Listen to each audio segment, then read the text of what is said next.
A tún ti dé bí a ṣe máa ń dé sórí ètò lónìí. Èmi ọmọ yín náà ni, èmi Prophet Èjì Bánkọ́lé. Orí ètò tá a wà lónìí, òun náà ni kí ló dé tí àwọn ènìyàn mi kò ronú? Kí ló dé tí àwọn ènìyàn mi kò ronú? A kí gbogbo wa pé a kú ojúmọ́ níbi gbogbo ibi tí a ti ń gbọ́ mi tàbí tí a ti ń wò mí. A kúra wa kú òwúrọ̀, a kú ọ̀sán, a kú ìrọ̀lẹ́.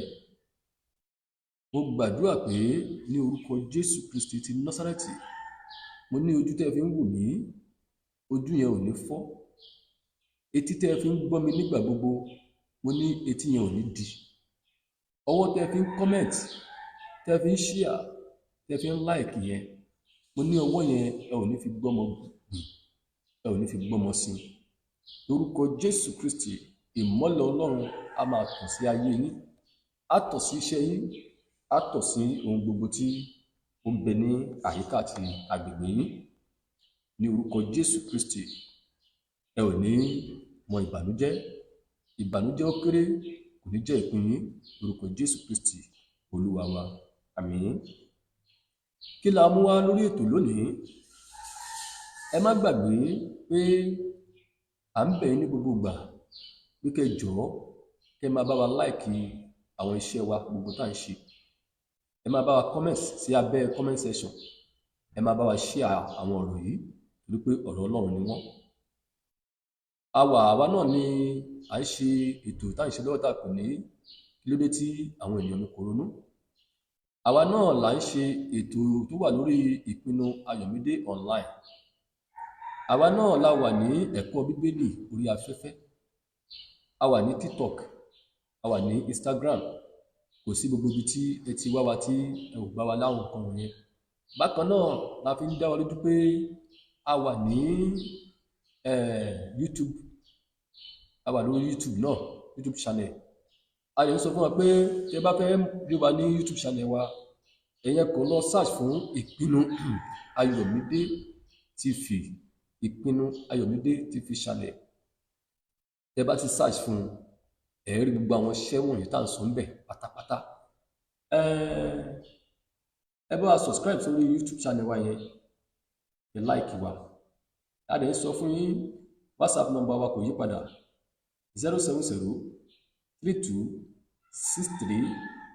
07032638325.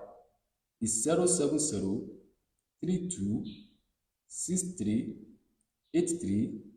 07032638325. Èyí ni WhatsApp number wa.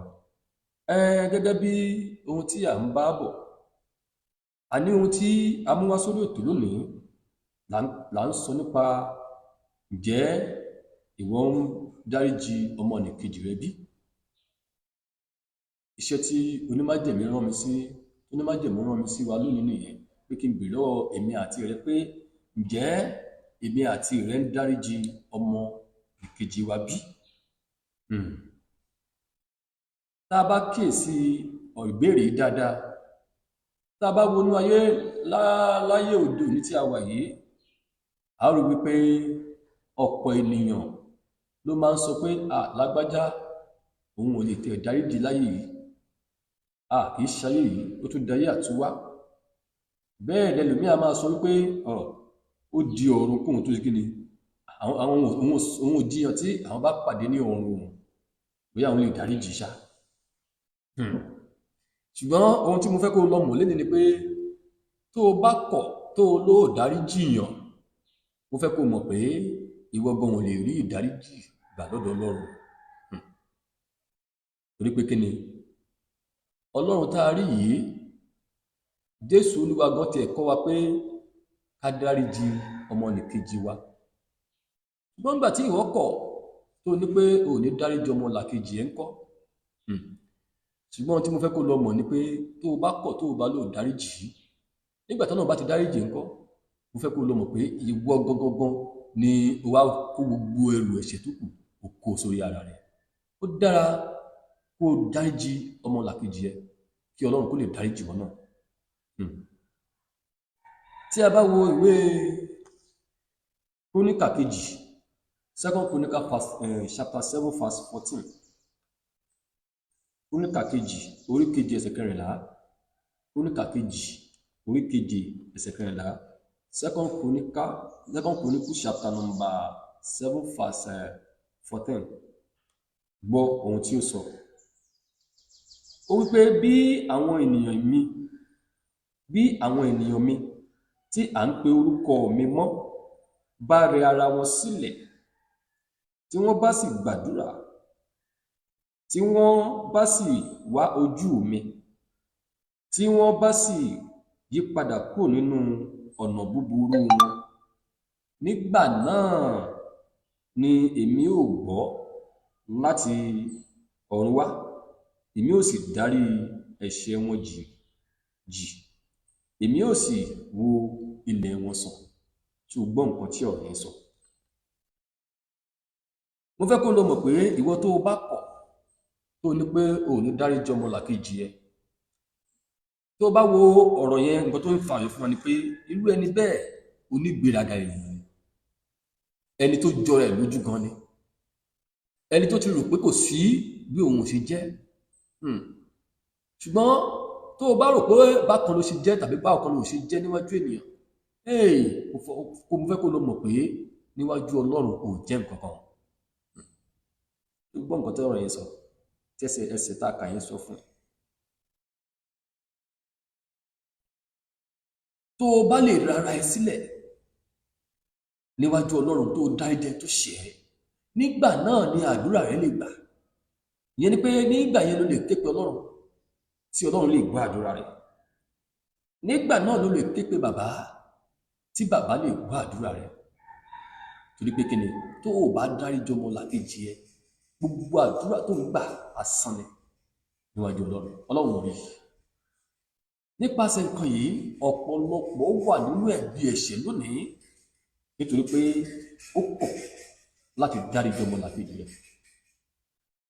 Ó kọ̀ láti fi ẹ̀ṣẹ̀ ọmọlàkejì rẹ̀ jì í. Gbogbo irú ènìyàn bẹ́ẹ̀ tó bá lè ṣe nǹkan wọ̀nyẹn, kíyèsí o, mo tún sọ, Ọlọ́run kì í gbọ́ àdúrà. Ọlọ́run máa ń kọ àdúrà wọn sí wọn láyà ni, torí pé ni ó kọ̀ láti dáríjì ọmọlàkejì. Ó jẹ́ kó yé dáa, irú ẹni bẹ́ẹ̀ ti pinnu ó ti di onígbéraga níwájú Ọlọ́run, kò dára ẹ̀ sílẹ̀ níwájú Ọlọ́run. Níwọ̀n ìgbà tí Ọlọ́run ti jẹ́ ká mọ̀ pé irú ìwọ gbogbogbogbogbò tó jẹ́ pé ẹlẹ́ṣẹ̀ ni ẹ́, tó tọrọ ìdáríjì ẹ̀ṣẹ̀ lọ́dọ̀ Ọlọ́run, òun ṣetán láti dáríjì wọ fún ara ẹ̀. Níwọ̀n ìgbà tí Ọlọ́run dáríjì wọ tí wọ́n tọrọ lọ́dọ̀ Ọlọ́run, tí Ọlọ́run sọ pé òun máa dáríjì wọ, wáyé tí wọ́n wá sọ pé òun ní dáríjì yàn, ó dẹ̀ ń fẹ́ kọ́ Ọlọ́run dáríjì wọ. Ká má rí o, kò lè ṣeé ṣe ni Ọlọ́run jẹ́ ká mọ̀. Tó bá wo ìwé orin Dáfídì, mo ń sọ nípa Psalm 86 verse 5.